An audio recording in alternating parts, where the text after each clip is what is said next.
নমস্কাৰ আজিৰ এই ভিডিঅ'টোত মই আপোনালোকৰ বাবে লৈ আহিছো অন্য কেইটামান ইম্পৰ্টেন্ট ভকেবুলাৰি আজিৰ এই ভিডিঅ'টোত যি কেইটা ভকেবুলাৰি ইনক্লুড কৰিছো ইয়াৰ প্ৰত্যেকটো ভকেবুলাৰি আমি বিভিন্ন সেন্টেন্সত প্ৰায় দেখিবলৈ পাওঁ গতিকে এই ভকেবুলাৰিৰ কেইটা মিনিং আৰু ইয়াক আমি কেনেদৰে বাক্যত ব্যৱহাৰ কৰিব পাৰোঁ তাৰ বিষয়ে জনাটো গুৰুত্বপূৰ্ণ গতিকে মই আপোনালোকক দুটা এক্সাম্পলৰ সহায়ত এই ভকেবুলাৰিখিনি কেনেদৰে বাক্যত ব্যৱহাৰ কৰিব পাৰি তাৰ বিষয়ে ক'বলৈ যত্ন কৰিছো যদি ভিডিওটো ভাল পায় প্লিজ ভিডিওটো লাইক আৰু আপোনালোকৰ যদি কিবা কোৱেশ্চন বা কিবা টপিক আছে কমেন্ট বক্সত মোক জনাবলৈ নাপাহৰিব সো আহক এটা ভিডিওটো আৰম্ভ কৰো আজিৰ এই ভিডিওটোৰ প্ৰথম ওয়াৰ্ডটো হ'ল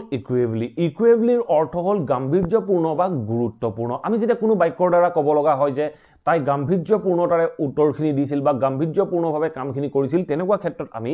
ইকুৱেভলি ওয়াৰ্ডটো ব্যৱহাৰ কৰিব পাৰো সো আমি কেনেদৰে বাক্যত ব্যৱহাৰ কৰিব পাৰো দুই এটা এক্সাম্পলৰ মাধ্যমেৰে ইয়াক বুজিবলৈ যত্ন কৰো মই যেতিয়া এটা বাক্য কওঁ যে she dealt with the problem equably without losing her temper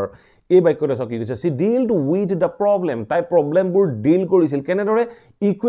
ইকুৱেভলি মানে গাম্ভীৰ্যপূৰ্ণভাৱে বা গুৰুত্বপূৰ্ণভাৱে তাই প্ৰবলেমখিনি ডিল কৰিছিল উইদাউট লুজিং হাৰ টেম্পাৰ তাই টেম্পাৰ নেহেৰুৱাকে বা খং নকৰাকে গুৰুত্ব সহকাৰে কামটো কৰিছিল বা গাম্ভীৰ্যপূৰ্ণভাৱে কামটো কৰিছিল তেনেকুৱা ক্ষেত্ৰত আমি ইকুৱেভলি ওয়াৰ্ডটো ব্যৱহাৰ কৰিলো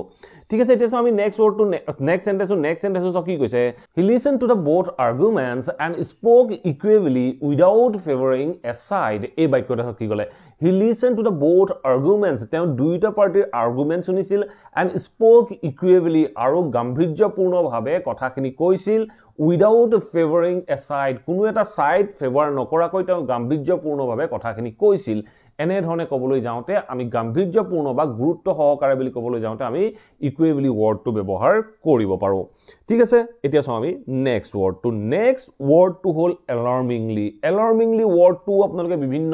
সেন্টেন্স আদিত প্ৰায় দেখিবলৈ পাই থাকে এলাৰ্মিংলি ওয়াৰ্ডটো হ'ল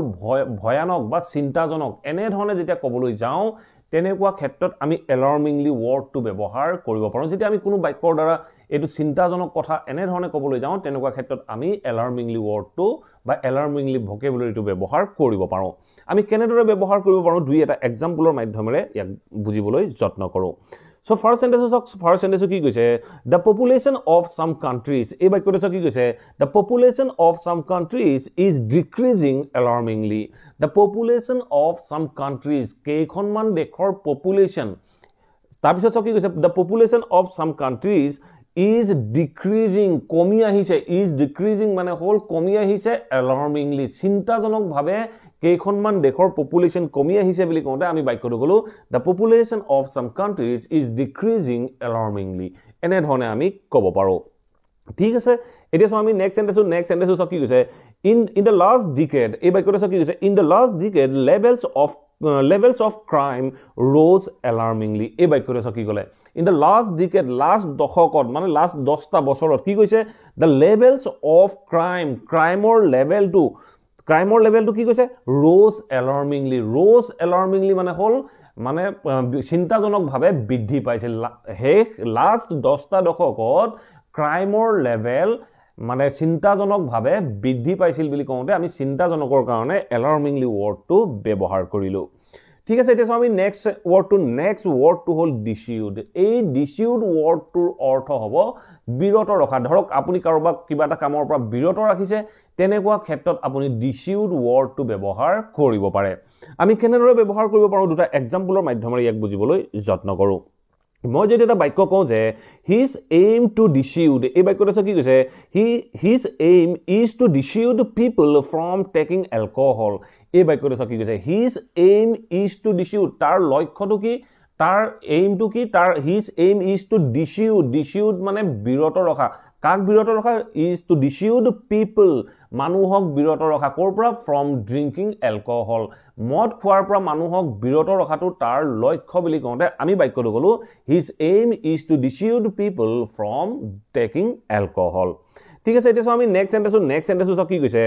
his parents had tried to dissuade him from joining the last night party এই বাক্যটো কি ক'লে his parents তাৰ মাক দেউতাকে had tried যত্ন কৰিছিল his parents had tried কি যত্ন কৰিছিল to dissuade him তেখেতক বিৰত ৰাখিবলৈ যত্ন কৰিছিল কৰ পৰা from joining the last night party to join কৰাৰ পৰা তাক বিৰত ৰাখিবৰ বাবে মাক দেউতাকে যত্ন কৰিছিল বুলি কওঁতে আমি বাক্যটো কলো his parents had tried to dissuade him from joining the late night party এনে ধৰণে আমি বাক্যখিনি ক'ব পাৰো ঠিক আছে এতিয়া আমি next word to hall infiltration এই infiltration word to আপোনালোকে বিভিন্ন ভিডিও আদিত নিশ্চয় শুনিবলৈ পাইছে বা বিভিন্ন বাক্য আদিত নিশ্চয় দেখিবলৈ পাইছে এই ইনফিল্ট্ৰেশন ওয়াৰ্ডটোৰ অসমীয়া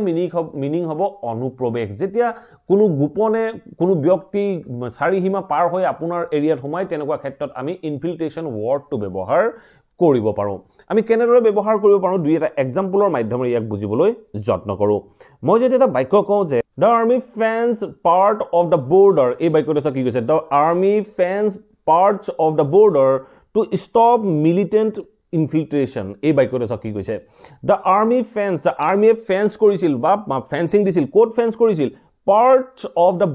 border অংশবোৰ আৰ্মিয়ে fence কৰিছিল বা fencing লগাইছিল কি কাৰণ লগাইছিল to stop militant infiltration militantor যিটো অনুপ্ৰৱেশ এই অনুপ্ৰৱেশটো বন্ধ কৰিবৰ বাবে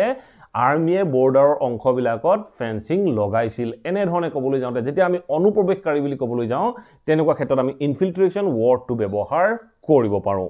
ঠিক আছে এতিয়া আমি নেক্সট সেন্টেন্সটো কি কৈছে government has to take measure to control infiltration এই বাক্যটো কি ক'লে গভৰ্নমেন্ট হ্যাজ টু টেক গভৰ্নমেন্টে ল'ব লাগিব কি ল'ব লাগিব হ্যাজ টু টেক মেজাৰ ল'ব লাগিব বা কিছুমান ব্যৱস্থা ল'ব লাগিব has to take measure to control infiltration বা অনুপ্ৰৱেশ বন্ধ কৰিবৰ বাবে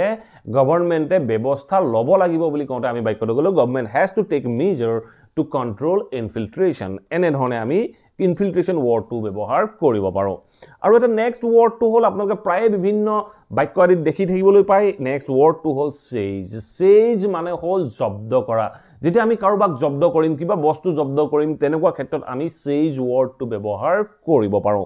আমি কেনেদৰে বাক্যত ব্যৱহাৰ কৰিব পাৰো দুই এটা এক্সাম্পলৰ মাধ্যমেৰে ইয়াক বুজিবলৈ যত্ন কৰো She was seized by the kidnappers এই বাক্যটো কি কৈছে She was seized by the kidnappers and carried off to a hidden location এই বাক্যটো কি কৈছে She was seized তাইক জব্দ কৰিছিল by the kidnapper সকলে তাইক জব্দ কৰিছিল and carried off to a hidden location আৰু এটা গোপন স্থানলৈ লৈ গৈছিল বুলি কওঁতে আমি বাক্যটো ক'লো She was seized by the kidnapper and carried off to a hidden location এনে ধৰণে আমি seize wordটো